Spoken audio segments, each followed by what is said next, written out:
Once we acknowledge the idea that forces, beings, or entities from the vital planes can act upon and through human individuals, the question then arises as to how we can identify this action and distinguish it from what we may call normal actions of a human being under the impulsion of the action of the gunas and the attempt to achieve certain objectives either presented to him by desire or created in him through fear.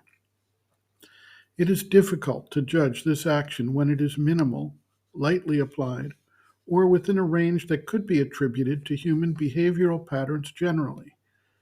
Where we can begin to recognize such an influence is under circumstances where the action seems to far exceed normal human boundaries and has an outsized impact beyond what could otherwise be expected.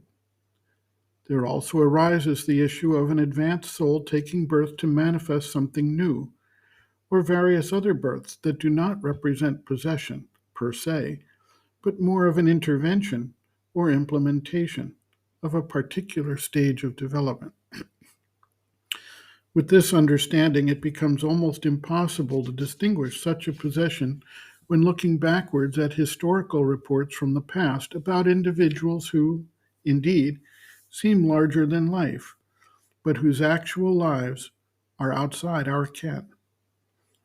We do have one instance that is within our current historical setting that has widespread documentation with audio and video footage extensively available, along with the first-hand reports of numerous observers or people who had interactions with him, and that is the case of Adolf Hitler. By all accounts, he was possessed by a demonic force that had a worldwide impact, causing massive suffering, destruction, and chaos, led to the annihilation of many millions of people, and took control of much of the European continent during the time of his ascendancy.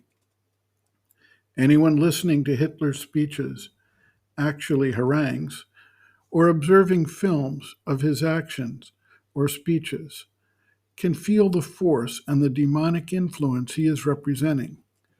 He was able, expressing the demonic force that possessed him, to bend the will of masses of people to do his bidding, even overcoming their normal reservations about the actions being taken.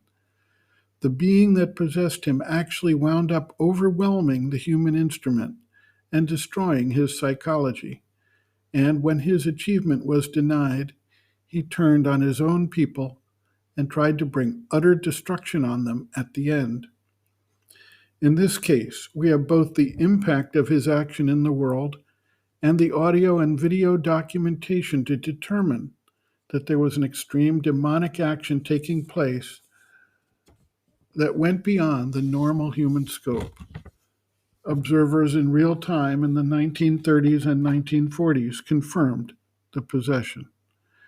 Possession by a vital being is also possible on a much smaller level, although clearly much more difficult to distinguish.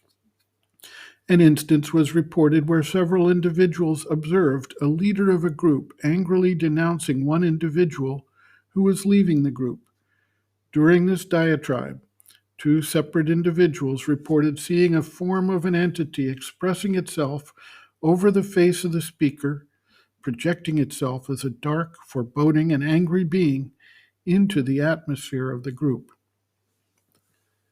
Sri Aurobindo observes, quote, "The first thing that we have to note of importance to the problem preoccupying us is that these forces in their action seem often to surpass the measure of human relativity.